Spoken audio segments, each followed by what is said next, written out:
All right, Shabbos, say good morning. Good morning. Let us begin. Begin by thanking all of our sponsors for this morning. Share to thank our annual TALMUD Torah sponsor for Tafshin Pei, the year 5785, the Tilson Family of Am Yisroel, for dedicating all the Shumer Drashos this year as a zechus for besuros, tovos for Am Yisroel. TALMUD Torah sponsors for the month of Adler, Teri and Czinn, in loving memory of Teri's father, Dr. Kahn, Tzvi, Hersch, Ben, Yosef, Hakohen, the Ziv, Lavine, and Behrman families in memory of Willian Ziv, Zev Shmuel, Ben Yisroel, Nathan and Beth Adler in memory of Judy, Goldman, Yehudis, Esther, Beth, Elozer, and Gobbie Shayna Cohn. Daf Yomi sponsors for today, in commemoration of the Yahrzeit of Gobbie's grandfather, Alvin Cohn, Avrohom B, Rabbi Ya'akov Hakohen, Zichron Livracha. We hope that in the merit of our TALMUD Torah, all of the Neshamas Lavine Aliyah, the families in Nechama, all those who need a refuah should have one together with Kol Yisrael. Kadosh Baruch Hu should Emeretz Hashem bring home our hostages and our holy soldiers should be successful. B'chol Maaseh Yedehem. With that, let us move. We have a lot to do today, Baruch Hashem. Really incredible Gemara. Like I said on the Chayas there, I've run out of adjectives. I have nothing even to describe anymore. Just how enormous and how incredible this Gemara is. It's also fascinating. And I guess because Daf Yomi is a 7.5 year cycle, you forget cycle to cycle, just how incredible all of this Gemara is. In any event, so today's Daf is Tzadik Tes 99.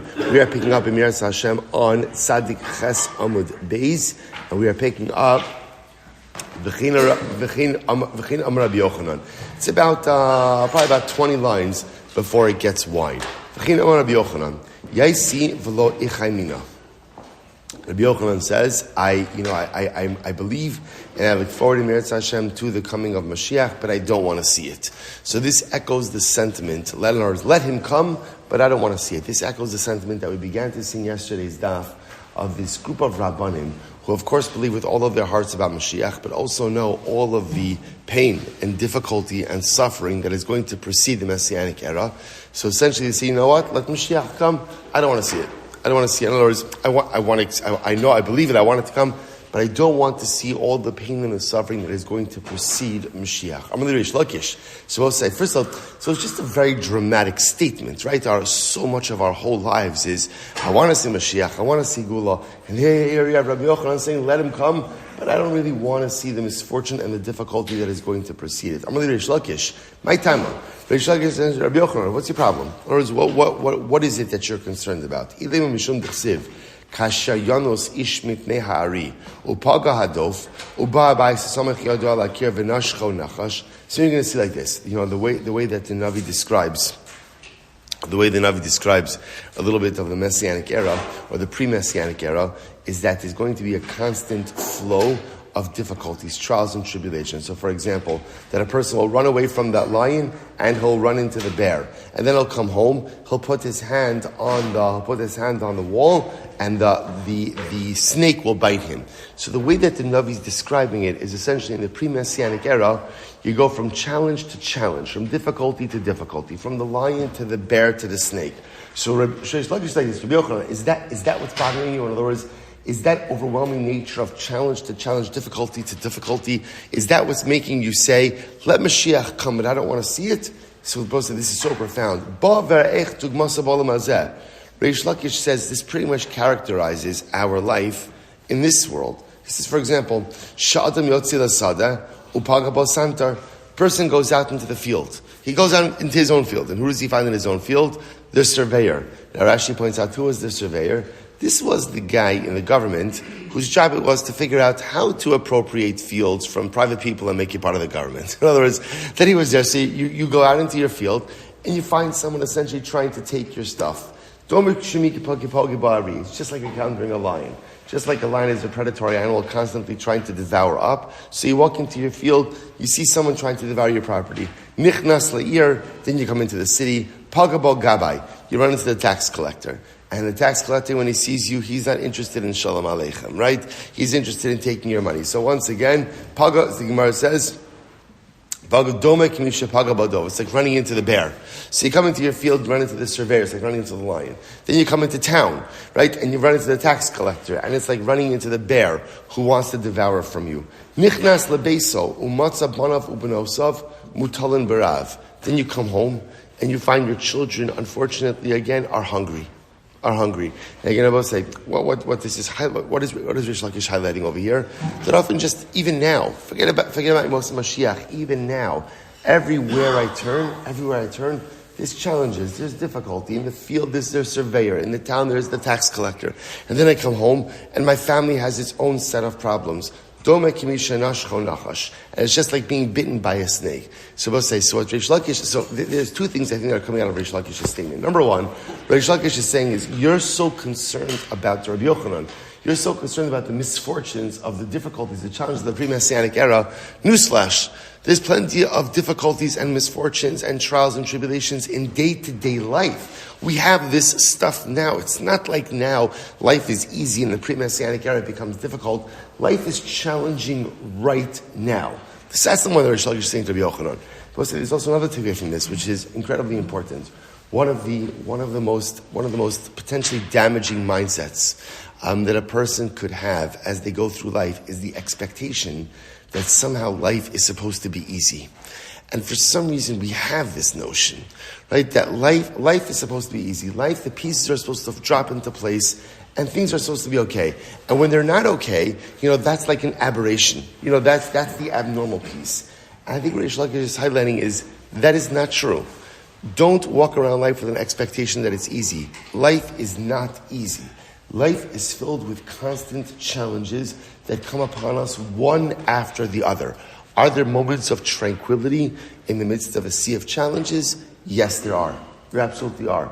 But the de facto state of life is one of challenge. You go into the field, there's a challenge. You come into the town, there's a challenge. You come home to your family, there's a challenge. And that's okay. It doesn't mean you're doing something wrong. It just means that is the reality of life. And I will say sometimes when we go through life and we expect things to be tranquil and we expect things to be easy, and when they're not, we become so disillusioned and so upset and so broken. What happened? Where did I go wrong?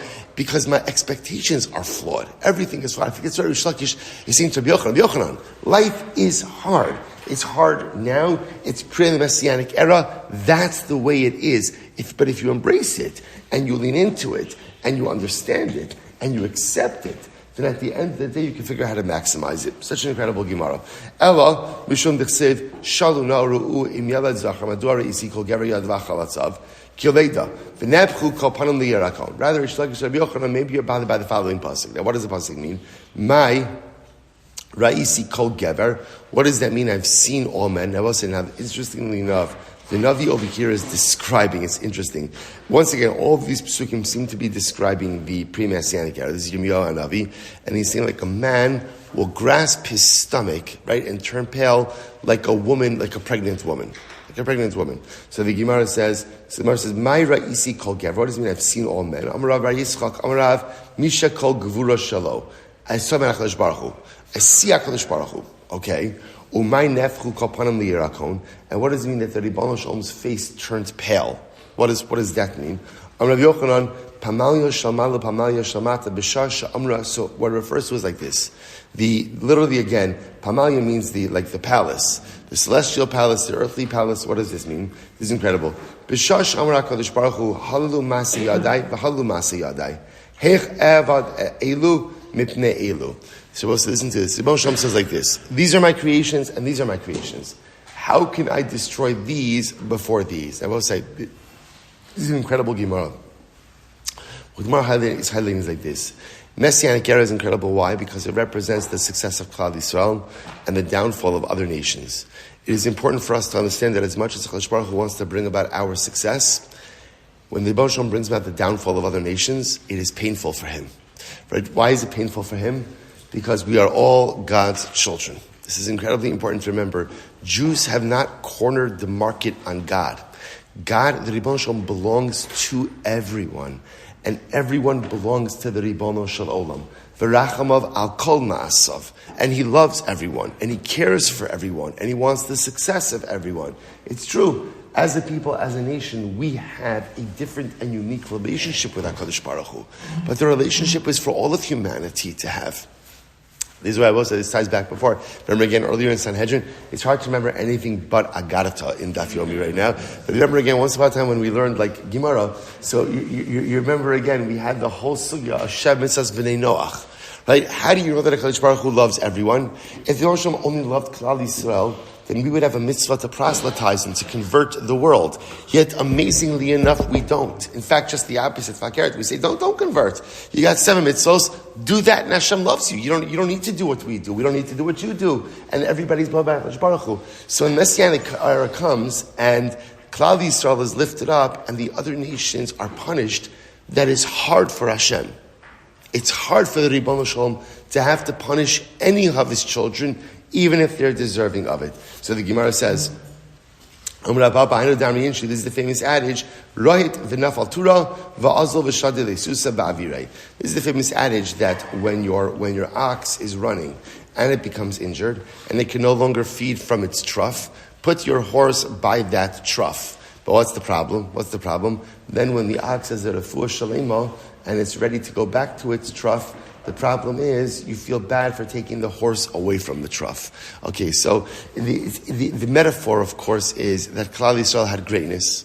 We lost our greatness because of a variety of different life mistakes. Kadosh Baruch Hu gave our position to the nations of the world. And then when the Messianic era comes, he's taking that back and giving that back to us. But it's difficult for Hashem. I must say, a really profound Gemara. It's difficult for the Ribono Shel Olam to go ahead and do this. Amrav Gidla, Amrav. Asidin Yisrael da'achli shnei Mashiach. Klal Yisrael is going to benefit. We are going to reap the benefits of the years of Mashiach. Amrav Yosef is great. Amrav Yosef is like this. Pshita. Of course we're going to reap the benefits. Ve'alaman achalahu chilik ubilik. Who else is going to get it? Right? In other words, if it's not Klal Yisrael, if we're not going to reap the benefits of it, who's going to reap the benefits of it? Chilik and bilik? Chilik and bilik? We'll say it's an expression. Chilik ubilik achli? Right? Joe Schmo?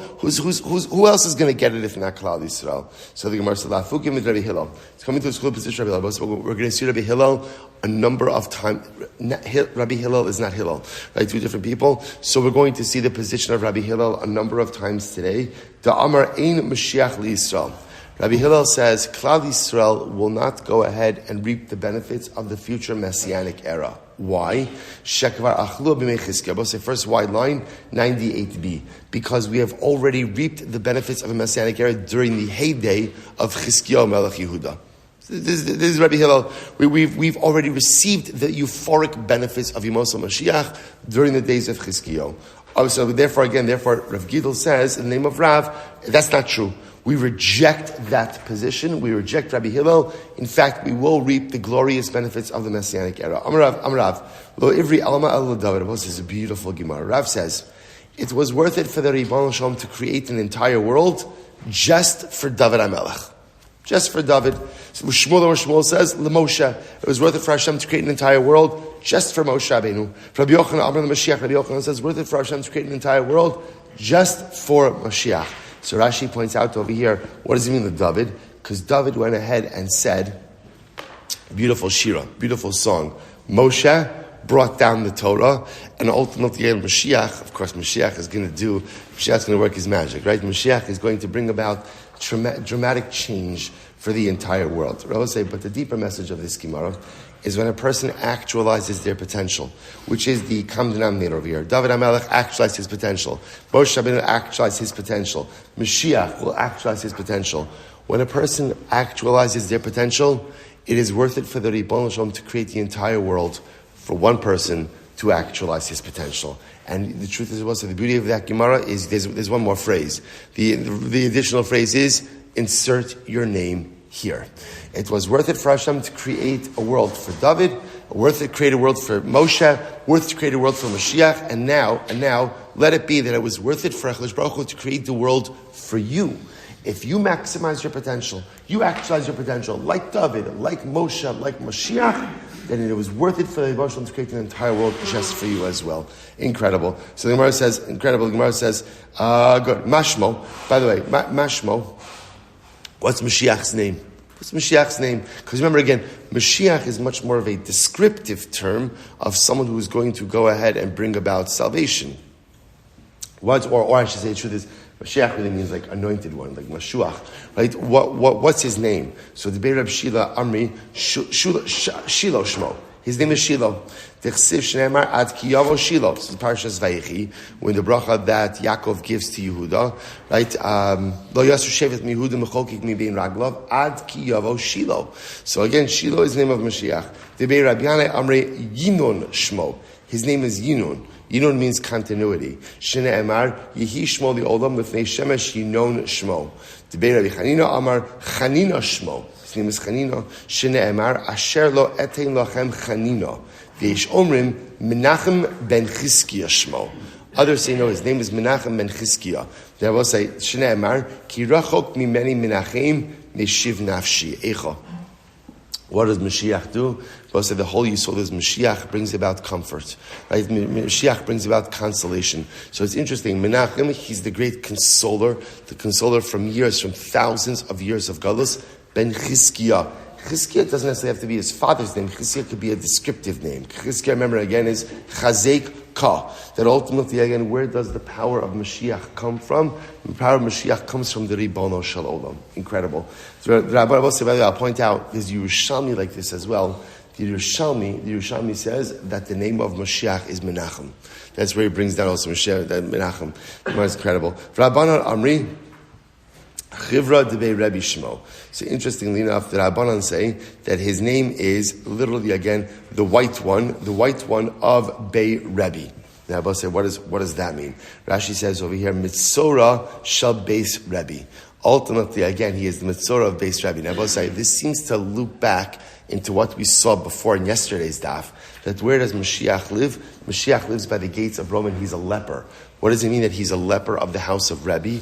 Rebbe was a direct descendant of David HaMelech. See, he's a leper, essentially a leper from the house of David, a leper from the house of Rebbe. Incredible. So the Gemara says, Shemo Shene Emar Achin Chalinu Hunasa Machavinu Savanu Anachnu Chashvenu Nagua Muka Lokimununa. Rav Nachman, Rav Nachman, I min Chayehu. So this is incredible. Rav Nachman says, if Mashiach is someone who is alive, currently alive, Kigon Ana, then he's probably someone like me. Okay, now I'll say that requires a little bit of interpretation, right? It's always good to be confident, right? If Mashiach is someone who's of the living, he's probably like me. Now, what does that mean? Rav Nachman wasn't proclaiming himself Mashiach. What Rav Nachman was saying was the following idea, namely that what did Rav Nachman represent? Number one, he was a son-in-law of the Reish Galusa, so he had power. Number two, he had Torah. So what Rav Nachman was saying was, he was rejecting this notion of Mashiach being the leper by the gates of Rome, but rather understanding that Mashiach is someone prominent. I will say, it's interesting to think about this. I think in our mind, we never think of Mashiach as being the leper by the gates of Rome. We think about Mashiach as being someone great. Because after all, again, he's got to reveal his identity and everyone has to accept him. How that's going to happen will be very interesting to see. But Rav Nachman says, if Mashiach is alive, he's probably someone like me, with connections and with Torah. Shneimar v'haya adira mimenu Moshe mikirbo yitzei amrav imin chaya hugigon Rabbeinu HaKadosh. Not true. If Mashiach is someone like the living, or if you want to say like he resembles someone who's currently alive, he's more like Rabbi Yehuda Anasi. It's like Rabbi Yehuda Anasi. Min Mesia, if he's someone like who's dead, Kigon Daniel Ish Chamudos. He must be like someone who's like Daniel. Now, also Rashi points out over here, why like Daniel? If you look at Rashi says over here, Imin Chayehu Kigon Rabbeinu HaKadosh, Im Mashiach me'osan shechaim achshav, Vadei Hainu Rabbeinu HaKadosh to Sova Chalav. Now, both say, the common denominator between Rabbi Yehuda Anasi and Daniel is they both suffered. They both suffered, right? Rabbi Yehuda Anasi suffered from terrible intestinal illness that ultimately claims his life, and Daniel suffered a lot in his life also, right? Being the trusted servant of Nebuchadnezzar was not easy. Being thrown into a lion den, not easy, right? So the idea over here, the Gemara is saying over here, is Mashiach is someone who is battle tested. And I both say this goes back before to the conversation between Rish Lakish and Rabbi Yochanan as well. Rabbi Yochanan says, let Mashiach come, I don't want to see him. Rish Lakish says, what's your problem? You think that because the Messianic era is going to be difficult, life is difficult. But I both say, but you know what the secret I think that we learn as we go on in life is we become great not despite our difficulties. We become great because of our difficulties. If you think about it, by the way, it's not, no one ever says, you know what, I really became who I am because of the brachos that I have. You have so many brachos, and because of all those brachos really pushed me to excellence. In fact, Fakir, it's often just the opposite. Do you know what the challenge with brachos is? The challenge with brachos is brachos sometimes have the danger of keeping us tethered to mediocrity. Because hey, life is good. Everything is good. People become great because of their challenges, not because of their blessings. So I'll say, that's what Reish Lakish is saying to Rabbi Yochanan. I think that's what's happening over here. The Gemara is saying, understand Mashiach is someone who suffers. You can't become a Mashiach with an easy life. You cannot become Mashiach if you always take the easy path. You can't take Mashiach if every single time things get difficult, you run the other way. That's not how it works. Mashiach is someone who suffers, battles through it, makes it through on the other side, scarred, battled, and bruised, but stronger because of it. Let's say it's incredible. It's absolutely incredible. We so often spend our lives running away from difficulty. Challenge comes, let me find the other way. It's uncomfortable, let me run the other way. I don't like it, let me run the other way. Instead of saying, no, this is what makes me great. The comfort doesn't make me great. The bracha doesn't make me great. Challenge makes me great. And if when it presents itself, you say to yourself, I got this. I'm not running. I'll stare it down and I'll go right through it. That's where greatness comes from. That's where Mashiach comes from. That's where Rabbi Yehuda Nasi comes from. That's where Daniel comes from. I will say, think about the life of any single great person through the history of Klal Yisrael. And ask yourself one simple question. Do they have an easy life? And you can answer with absolute certainty. The answer is no. No, there is not one great person throughout the history of our people who has had an easy life. And it's not, they become great despite their difficulties. No, that's a false statement. They didn't become great despite their difficulties. They became great because of their difficulties. Rabbi Yehuda Nasi, Daniel, Mashiach, Reish Lakish, Rabbi Akiva, Moshe Rabbeinu, David HaMelech, Sari Imenu. It doesn't matter. You plug in the name of every single great person, the narrative is the same. Incredible. I think we're just going to do Sanhedrin, maybe like through Pesach. We'll just whatever. Well, maybe through Shavuos. First is as follows. So much. So Moshe says it's going to be another David HaMelech. This is exciting, right? There's going to be another David HaMelech. When Mashiach comes, remember, part of what Mashiach comes is, we'll say, part of what we're going to do also, what we have not done purposely by the time, because we're going to get to it, is we're going to go through the Rambam. Because remember, again, there's like a lot of stuff that's happening over here. There's Chevlei Mashiach, pre-Messianic era. There's Mashiach. There's Tchinas HaMesim. There's this thing called Olam Haba, which may be where you go after you die, but it may also be what's called the period after Mashiach comes, and there's restoration of Davidic monarchy. Now, the timeline for all of those events, the Gemara hasn't really been clear on, because it's also subject to controversy. We're going to get to the timeline also, but the point over here the Gemara says is there's restoration of Davidic monarchy, which means, amazingly enough, there's another David HaMelech. Another David HaMelech. So Gemara says, Shnei Amar, ve'ivdu es Hashem Elokeichem, ve'ez David Malkam, asher akim lahem. And you will write, and you will serve David, who I will establish in future tense. Heikim lo ne'emar, elo akim. It doesn't say, I did establish, rather, I will establish. So there'll be another David HaMelech in the future. I David Avdi Nasi Lahem Li Olam, but we already have a David HaMelech, so this means going to be another David HaMelech. So the Gemara says, you're right, Kigon Kesar Upalgi Kesar. It's kind of like a king and an assistant king. So also says, get ready for this. There'll be, after Mashiach, there'll be restoration of Davidic monarchy. There's going to be a new Davidic king. But there's also going to be Tchias HaMesim. So what's going to happen with former David HaMelech? He's going to be the assistant king. Now let's say, by the way, if former David HaMelech is the assistant king, can you imagine who the new king is going to be? Can you just imagine what that absolutely is going to be like? So new king, new Davidic king, and former David HaMelech, or first David HaMelech, ultimately again, is going to be the Sheni Lo, is going to be the assistant king. Incredible. Darsha Smaloi, Maidichsiv, Hai Hamisavim Es Yom Hashem, Lama Ze Lachem Yom Hashem, Choshech V'lo Ar. So we'll say, what is this? So again, it's talking about desiring for the Yom Hashem Messianic era. It'll be a day of light, darkness, and not light. What does this mean? Mashal Tarnagol va'atalei she'em mitzapin la'ar. So there was a story, right? It's like a mashal of a tarnagol is a chicken, atalef is a bat. is a bat. They were both waiting for daybreak. I'm really time to go about Alef. So the chicken said to the bat, he says, Ani mitzapa la'ora sha'ora shalihu. Sha'ora shalihi. So the chicken says, the rooster says, listen, I'm waiting for the morning because it makes sense. The morning is my thing, right? I do mornings, right? That's like, I wish I did mornings, right? I do mornings. In other words, when the morning comes, I crow. That's my thing, right? But bad. You don't use light. So what are you doing? What are you doing with the morning? So it's the top of Sadik test 99. So Rashi says over here, I'm sorry, before we go to Tzadik, sorry. The last Rashi on 98b, Sha'ora Shalihu, Sheish Li'enayim Liros V'nam Tzisi Ne'enes Ba, Kach Yisam and Tzap and Legula, Shiyom Hashem Ye'or, Avala Ovdi Kochavim, Lama Mekhavim also, Shari Lam Choshev V'lo Or. So it's like Klal Yisrael always in the Messianic era. Why? Because for us it's going to be light. But for the nations of the world it's not going to be light. For the nations of the world it's going to be darkness. And I will say, so again, this is what we spoke about before, because the Ma'aseh is going to be this upset of power. So Klal Yisrael is the rooster, and the nations of the world are the bat. So we'll say, so there was this non-believer who said to Rabbi Avo, Emasei asim Mashiach. Yes, Rabbi Avo, when is Mashiach coming? When darkness devolves upon you, the Ovdei Kochavim, that's when Mashiach will come. Amarle milat kalayisli. So the min said to Rabbi Avo, you're cursing me? I'm just asking you a question. Why are you cursing me? Amarle krok said, no, I'm not cursing. I'm telling you a pasuk. What's the pasuk? Ki hine achoshech yichas haaretz va'arafel le'umim va'alecha yizrach Hashem u'kavoda alecha yirah.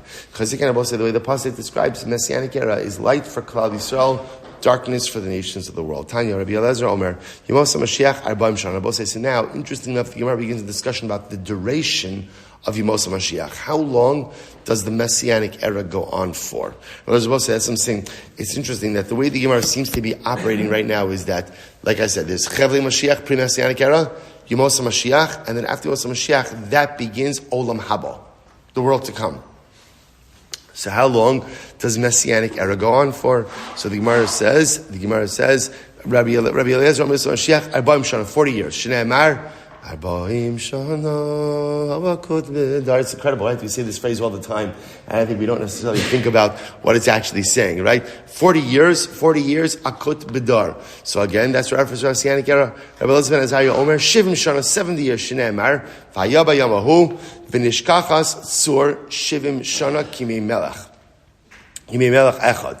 So the Gemara says, Eizu Melech Miyuchad, Havi Omer Zev Mashiach. Okay, Rabbi says, Shalosh Doros, 3 generations. 3 generations, Shlosha Doros. Shnei Amar, Yira'ucha im Shemesh, V'lifnei Yareach Dar Darim.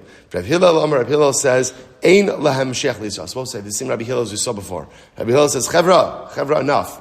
There is no greatness waiting for us in the Messianic era. The Gemara says, why? We already enjoyed the benefits of the Messianic era during the days of Chizkiyahu Hanavi. Rav Yosef, listen to this. Shari le Mar Reb Hillel. So essentially, Reb Hillel, God should forgive you. How can you even say such a thing like that? To say that Mashiach, that we're not going to enjoy the benefits of Mashiach, absolutely unequivocally wrong. Chizkiyahu Imasav. I'll tell you, very simple. When did Chizkiyahu live? The Bayis Rishon. Chizkiyahu was king during the days of the first Beis HaMikdash. Bilu Zechariah kamisnavi bebayis sheni va'amar gili ma'od bas Sion hari bas Yerushalayim hine malkech yavolacha tzadik v'nosha hu ani v'rochiv al chamor va'al ir ba'asanasal. So again, so the Gemara of Yosef says it's not true. I'll tell you why. Chizkiyahu lived during the times of the first Beis HaMikdash, and yet Zechariah is prophesying during the days of the second Beis HaMikdash and telling us that what? Mashiach is going to come. So you see from here again that even the Navi understood that Mashiach is still going to come. Tanya Idach, Rabbi Elozer Omer, Yemos Mashiach Arbaim Shana. Rabbi Elozer says the Messianic era lasts 40 years. Ksiv Hacha says over Vayan Chaviari Vechaviach Yilcha by the man. Shaddai says Hashem afflicted you, He deprived you, and He gave you man for 40 years. Ksiv Hasam Samchinu Kimos Ini Sanu Shnos Ra'inu Ra'a.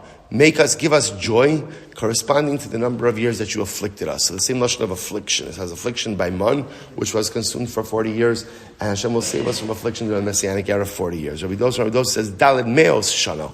Ultimately, again, it's 400 years. Ksiv Hacha, it says over here, Ve'ivdum Ve'inu Osam Arba Meos Shana. Uksiv by Galus Mitzrayim. The Mitzrayim will abuse us for 400 years. That ultimately we'll have simcha like the years of our affliction. Affliction went on for 400 years. Yemos Mashiach for 400 years. Rabbi says, this is Gimel Meos V'Shishin V'Chamesh Shana. Kamin Yemos Achama. Messianic era will extend for 365 years, corresponding to the number of days in a year. Shene Emar Kiyom Nakam Balibi Ushnos Geuli Bar. Well, it's actually quite beautiful. It's almost as if that Hashem will make up for all of the difficulties and suffering that we have endured over the years. 365 years. Ma Yom Nakam Balibi. Rabbi Yochanan, I will say first wide line, Lelibi Galisi Le'evar Lo Galisi. I will say it's interesting that when it comes to the messianic secret, so to speak, Hashem keeps it close to the chest. Right? Hashem says that ultimately, again, my heart knows, but even the rest of my limbs, kiviyachol, don't know. Rav Shimon Laki Shamar Lelibi Galisi Lemalachi Asharis Lo Gilisi. I suppose it's incredible that Hashem says, I know Mashiach is coming, but I don't even reveal it to the Malachim, which also goes back to yesterday's daf, right? When Rabbi Yoshua ben Levi asked Eliyahu HaNavi, when is Mashiach coming? And Eliyahu HaNavi himself, who was the messenger, right, to herald in the coming of Mashiach, said, I don't know. So the one goes like, Tanya Avim Rabbi Avo. So we'll say second wide line. Yemos Mashiach Yisrael Shivas Alafim Shana. Incredible. Yemos Mashiach goes on for 7,000 years. That sounds good. Let's go with that one, right? Right, Messianic era is 7,000 years. We'll say, where does this come from? And this is, I'm sorry? Right?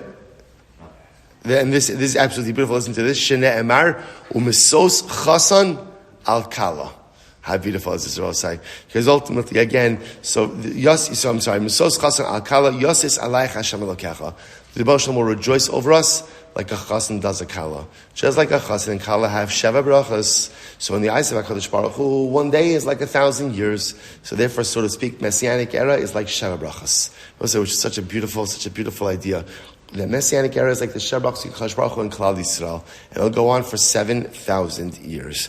Am Yisroel Yemos Mashiach Kimiyom Sher Nivra Olam V'Ad Achshav. And Yehudis said the Shmuel Messianic era will extend the amount of time from the time that the world was created up until now. That amount of time. Shene Emar Kimei Shamayim Ala Aretz. Nacham Yitzchak Amar Kimei Noach Ad Achshav. It goes from the days of Noach until now. Shene Emar Kimei Noach Zos Li Asher Nishpati. Abar Abba Am Rabbi Yochanan. Kol Neviim. We'll say it's another beautiful Gemara over here. Kol Neviim Lo Nisnav U'el Limos HaMashiach. In general, the Nevi'im only prophesied for the Messianic era. Now let's talk about this just a moment. What does this mean? The Nevi'im are filled with incredible and beautiful and simchadik prophecies about what the future is going to hold for Klal Yisrael. Rabbi Yochanan says, those prophecies are about Yemos HaMashiach, the Messianic era. Avali Olam Haba, when it comes to the world to come, Ayin lo ra'asa Elokim zulasecha, Elokim yasa lemechak yalo. When it comes to Olam Haba, no one has any idea about the greatness of it. So in other words, all of the greatness that we find contained in the prophets, all of that description about beautiful, euphoric, utopian type life, that's for Yemos HaMashiach, Messianic era. But Olam Haba, no one has any idea about the greatness that is in store. No one has any idea about the beauty that is waiting for us in all of that. So the Gemara goes weiter. Opliga de Shmuel. This argues on Shmuel. Damar Shmuel.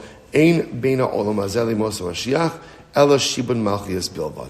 This argues on Shmuel because Shmuel says there is no distinction between the Yemos HaMashiach, the Messianic era, and ultimately again shibun malchias.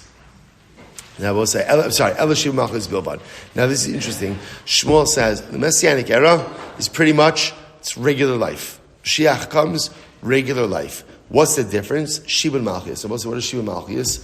We're not oppressed by anyone else, which, by the way, is no small thing, right? Where the world leaves us alone. The world respects Klal Yisrael, so there's no Shibun Malchus. So just pointing out over here, you should just we have to keep a running list of these machloksim. So once again, what is Yemos HaMashiach? What is the Messianic era? Is it some type of supernatural, overwhelming type of existence? Or the Gemara says, no, maybe it's just simply Shiva Malchus. It's regular life. Regular life. You got to pay your bills. You got to pay. And hopefully there'll be like day school vouchers. You can hopefully we'll get that out. Everybody, right? So Lamaisa again. So Lamaisa, it's a regular world. It's a regular world. Everything goes on the way it's supposed to be going on. Just Shiva Malchus. I'm Rabbi Yochanan. This is beautiful. All of the beautiful bracha that the Nevi'im prophesies about, that's what Balei Tshuva will get. Aval tzadikim gimurim ayin lo ras alakim zulasecha. But for tzadikim gimurim, for absolute tzadikim, the eye cannot even fathom. Or I should say, the eye has not even seen the great schar that is waiting for them. So all the great things that the Nevi'im prophesies about, that's for Balei Tshuva. But for tzadikim gimurim, for absolutely righteous people, only HaKadosh Baruch Hu knows the greatness and the beauty that is in store for them. Now listen, I watch this. Upligid Rabbi Avo. This argues Rabbi Avo. What is Rabbi Avo? Dam Rabbi Avo. Makom Shabbalit Tshuva Omdim. Tzadikim Gimurim Einan Omdim. Rabbi Avo holds differently. Rabbi Avo says, no. Balit Tshuva are greater than Tzadikim Gimurim. The place where Balit Tshuva stand, Tzadikim Gimurim could never stand. So say you now have a fundamental machlokes over here. Who's greater? The tzaddik gomer, the absolutely righteous person, who perhaps never sinned, obviously every person sinned, but never sinned in a dramatic way, or the Bal Tshuva, who sinned and clawed his way back. Who is greater? And Rabbi said this is a fundamental machlokes. A fundamental machlokes between Rabbi Yochanan and ultimately again Rabbi Avo. Rabbi Yochanan holds that halacha l'maisa the tzaddik gomer is greater than the Bal Tshuva, and Rabbi Avo holds the Bal Tshuva is greater than the tzaddik gomer. Shene emar shalom shalom l'rachok u'lekarov. Kadosh Baruch Hu says shalom shalom to the one who is far and the one who is near. Bereisha rachok v'hadar karov. My rachok tmei kara. So I'm sorry. The rachok bereisha. So I'll say v'hadar karov. So I'll say interestingly enough, Rabbi Avo says. Rabbi Avo says that if you notice, Hashem gives shalom first to the rachok, to the one who is far. Who's the one who is far? The one who was far and then came back. That's the Bal Tshuva. The Bal Tshuva gets the first Shalom Aleichem from HaKadosh Baruch Hu. Only after the Bal Tshuva gets the Shalom Aleichem, then HaKadosh Baruch Hu gives it to the Tzadikim. My Rachok D'mei Kara, Umay Karov D'mei Kara. Udahashtav. Rabbi Yochanan says, no, the Rachok, Shei Rachok Me'avera, Karov Shu Karov Me'avera V'Nisachim. No, Rabbi Yochanan says, no, Rachok means the one who was always distant from Avera, i.e., the Tzaddik Gomer, who was the Karov. Karov was the one who was close to Avera, but now changed his life. So we'll say, fundamental machlok is about who has greater standing in the eyes of HaKadosh Baruch Hu. The Tzaddik Gomer or the Bal Tshuva. Incredible. The Gemara goes like, Rabbi Yochanan, Kol Nevi'im Kulan, Lo Nisnavu El Lameisi Bito Tam Tchacham. So listen to this. All of the bracha that the Nevi'im have, right? All the bracha that the Nevi'im have is a reference ultimately again to someone who marries off his daughter to a Talmud Chacham, or one who goes ahead and does business with a Talmud Chacham, and one who gives benefit to a Talmud Chacham from his parents. In other words, saying there is great reward for those who support Torah and for those who help Talmidei Chachamim. Okay, and overwhelming reward. Aval Talmidei Chacham atzman, but I will say even greater than supporting Torah is what? Becoming a Talmud Chacham yourself. And if a person becomes a Talmud Chacham, ayin l'ras alakim zulasecha. Ultimately, again, the reward is so great for such a person that no one has received that reward besides HaKadosh Baruch Hu. Incredible. My ayin l'ras. So I'm Rabbi Shmuel ben Levi. So I'll say, what is this reward? By the way, what is this reward for Talmidei Chachamim? What is it? What is it? It's great. In other words, all of the great things you see in the Nevi'im, that's for a person who helps the Talmud Chacham, who supports the Talmud Chacham, who helps to support Torah.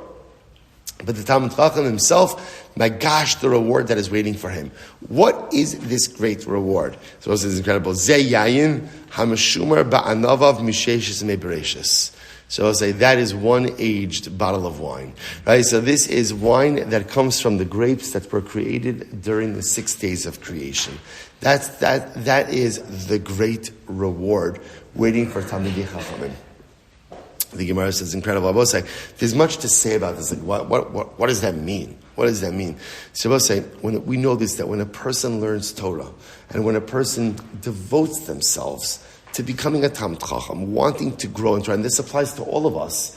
Then we'll say what they're doing is they're aligning their lives with the very purpose of creation. The purpose of creation in this world was the actualization of Torah, was to take the beauty of Torah, to learn it, and to live it in this world. When a person makes themselves into a Talmid Chacham, they're fulfilling the very purpose for which this world was created. How is that manifest? You get to drink wine from the 6 days of creation. There's almost like this perfect circle, this perfect harmony between the life that I am living and the very purpose of creation. Reish Lakish says, Ze Eden. This refers to Eden, that the Talmid Chacham gets to enjoy Eden.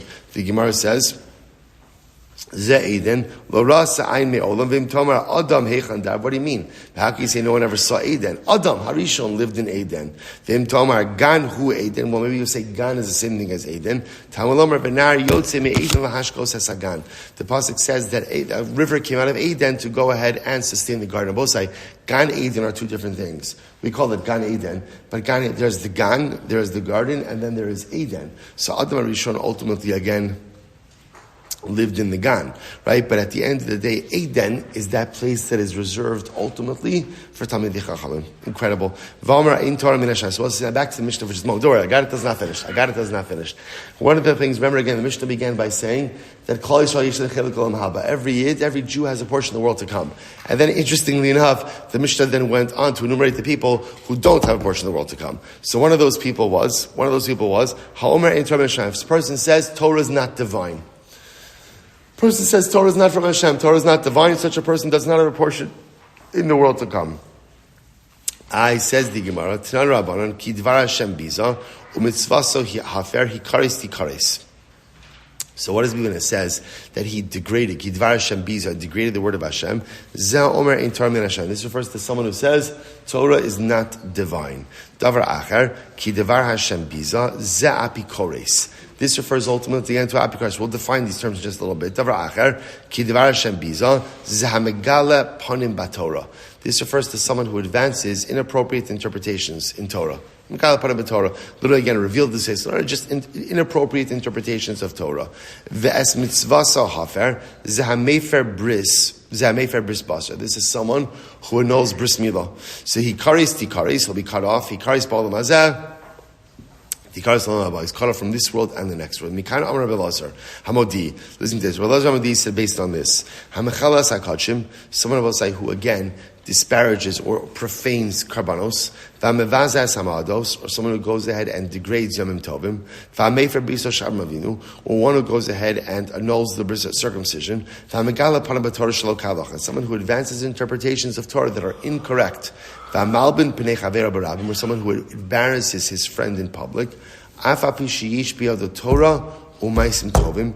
Even though such a person has Torah maisim tovim, ein lo chelik liolam haba. He does not have a portion in the world to come. We'll say very, very, very profound Gemara. Tanya idach Braisa ki devar Hashem biza. He degraded the word of Hashem. Zeh omer ein Torah min hashamayim. This is a person who says Torah is not divine. Not only that, vafilu omer kol Torah kula min hashamayim chutz mi pasuk zeh. Shlo omer HaKadosh Baruch Hu ela Moshe mipi atzmo zeu ki devar Hashem biza.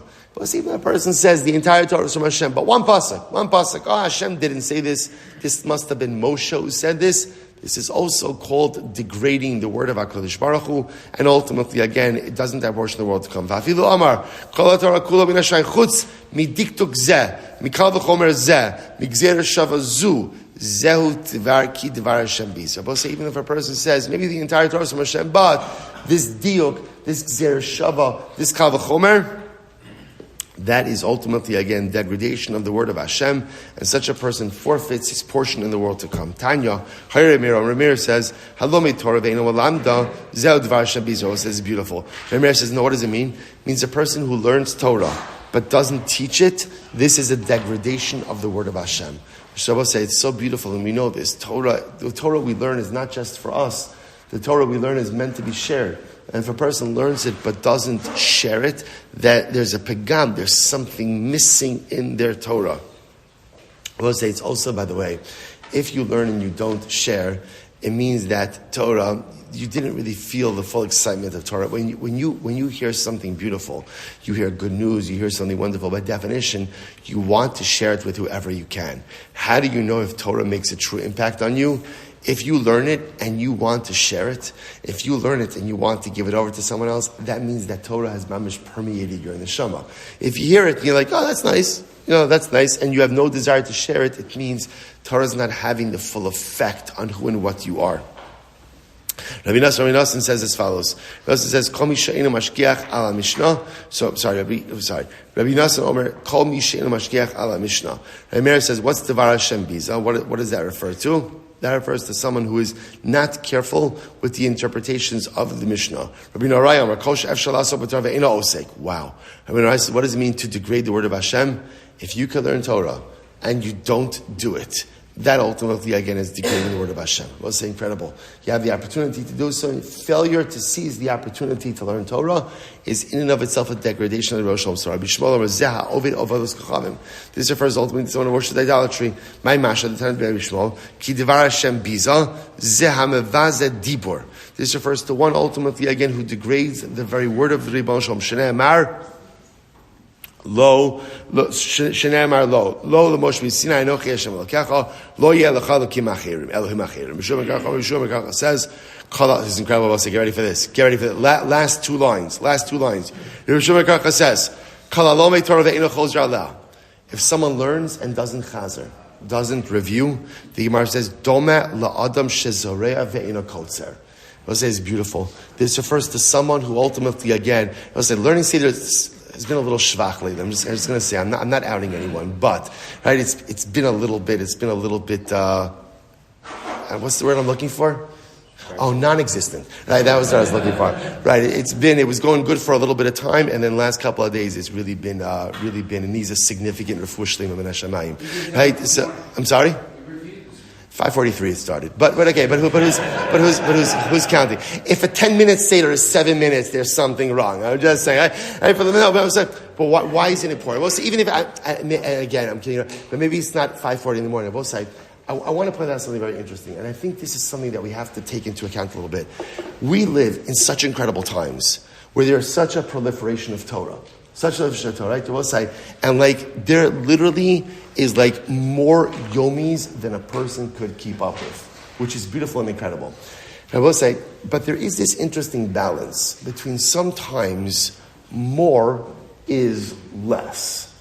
And a person sometimes has to just try to figure out, should I be doing more things, or perhaps focusing, doing a little bit less, but focusing more on the things that I'm doing. And again, all of us are different. People learn differently. People absorb things differently. But I think a lot of times what ends up happening is I'm learning 15 things, and so there's a lot going on, but I'm not really acquiring anything. So on a given day, I'm getting through a whole bunch of different stuff, but what's mine? What's mine? And this is something that we have to contemplate for ourselves. So Rabbi Shmuel Silber says, and this is so proud, both sides, look what he says. He says, if you learn and you don't chazer, you know what it's like? It's like planting, but not harvesting. Planting, but not harvesting. So you planted something beautiful, it's incredible. And mamish, the produce, it's right there. It's sitting for you. But if I don't chazer, I don't harvest it, I don't reap it, I don't reap what I sowed. So it's interesting. Again, different things work for us in learning, and different things work for us in ruchnis. Everybody's got to find the right balance. For some of us, it's good. The energy of constantly moving forward on multiple fronts, even if I'm not retaining everything, maybe is what I need for myself in life. But I think at least to retain something, to chazer something, to hold on to something. Because otherwise, I'm planting all of these beautiful things. And I will say, the imagery is so profound. My beautiful, personalistic, spiritual field is sprouting with so many beautiful spiritual saplings. But everything is sitting in the field. I'm not harvesting anything because I'm not chazering. Because I'm not ultimately taking something for myself to retain. Incredible. Rabbi Shmuel says, Kolomei Torah umeshkacha, doma leisha shioledes v'kovaris. Right? This is a very intense line. Someone who learns Torah and then forgets what he learns is similar to a woman who gives birth and then buries her child. And what is that? So I'll say, so the metaphor is meant to be shocking. That ultimately, what is it saying? Is that when I learn Torah, we'll say the beautiful part about learning Torah is you birth something. But if I don't remember it, or I don't take the time to try to remember it, I birth something, and then what I birthed simply disappears. If I'm going to take the time to birth beautiful Torah, it is kedai to take the time to try to hold on to that beautiful young child, to appreciate him, to nurture him, to understand him, and to raise him as my own. Very profound. Rabbi Kiva says, Amud Beis. This is beautiful. Rabbi Kiva Omer, Zemer b'chol yom. Sing every day. And I will say, now what does this mean? Rashi says over here, Haya mesader limudech, af api shesider b'ficha, ki zemer, v'yigrom l'chashetei la'olam abba b'simcha b'shirim. So we'll say, so again, it appears at first glance that Rabbi Akiva is continuing on the same theme. That literally, again, make your learning like a song. What does that mean?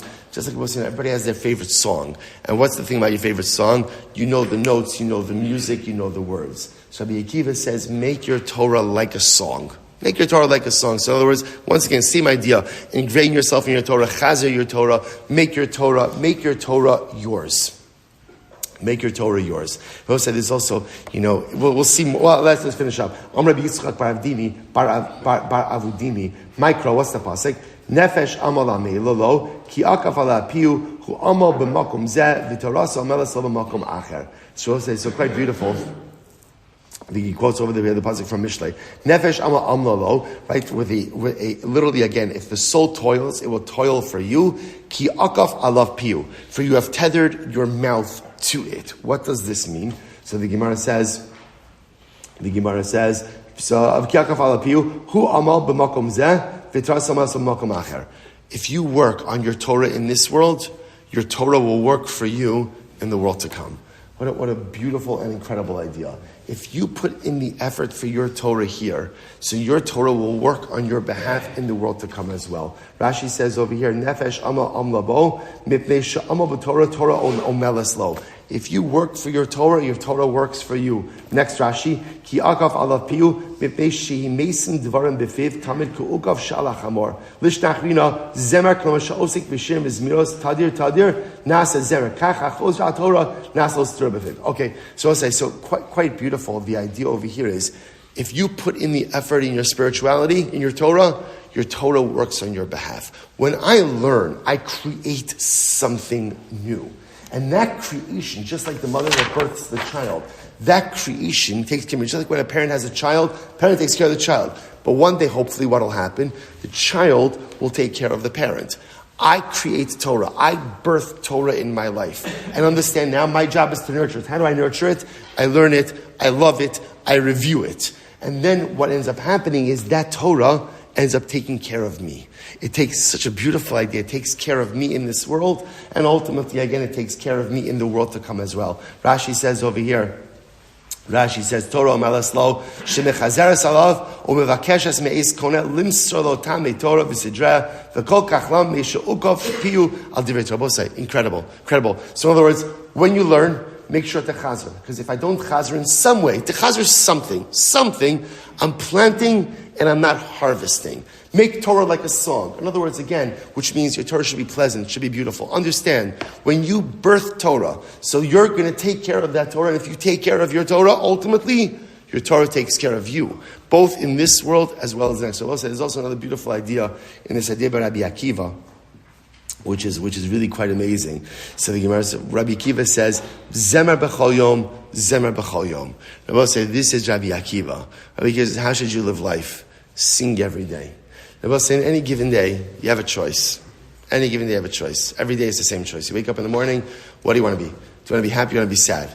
Rabbi say, happiness, people make the mistake of thinking that happiness is the result of a variety of life factors. And so you often find people say, I'll be happy when, or I'll be happy if, right? If your sentences begin with I'll be happy when or I'll be happy if, you will never be happy. Because there's always something else I want, always something else I need. One of the most important yisodos in Yiddishkeit is happiness is a choice. I choose to be unhappy. I choose to be happy. I can't choose a lot of my circumstances, but I choose my emotional disposition. And I will say, I think what Rabbi Akiva is saying is, choose happiness. Zamer b'chol yom, zamer b'chol yom. Sing. Just sing. Because again, what's the alternative? You could choose to be happy or you could choose to be unhappy. Choosing to be unhappy is a miserable, horrific existence. Choosing happiness does not fix all of my problems, but at least it gives me a positive disposition. And I will say, when you appreciate everything that Rabbi Akiva went through life, everything he went through, from the time he was young, a little young again, until the moment he died, difficulty, adversity, poverty, derision, all these different kinds of things. And Rabbi Akiva is saying, choose a life of song. Choose a life of simcha. How profound and overwhelming that really is. All right, we'll have to stop over for today. We're doing great. Incredible. Ridiculous. Ridiculous. We'll continue Rest Hashem with Chazara. We'll continue Rest Hashem with singing. All more tomorrow. Shkach, everyone.